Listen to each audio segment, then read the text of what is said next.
Балаңызға таңғы асқа күнде каша бере бермей, кускустан дәмді таяқшалар жасап беріңіз. Сізге екі түрлі рецепт ұсынамын.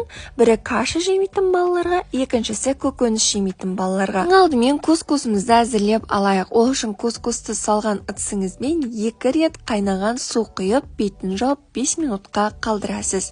Сол уақыттың аралығында, мысалы, бала брокколи жемейтін болса, қайнаған брокколиді алып езіп аламыз. Кускусымыз дайын болғаннан кейін үстіне 2 жұмыртқаны қосып, жақсылап араластырамыз. Бұл жерде кускус глютен, аллерген және де жұмыртқа да аллерген болып табылады.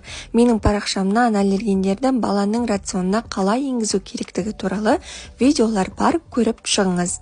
Дайын болған консистенцияны арнайы ыдысқа салып құйып шығамыз. Ал екінші әдісінде қалған қоспамызға брокколиді салып араластырамыз. Брокколиді өзге көкөністер түрімен алмастыруға болады. Оны да ыдысымызға салып, водяная баняда 15 минут пісіретін боламыз. 1 жасқа дейінгі балаларға дәмдеуіштермен, 1 жастан кейінгі балаларға дәмдеуіштермен қоса аздап тұз қосуға болады. Өте дәмді әрі нәзік болып шығады, балаңызға ұнайтыны сөзсіз.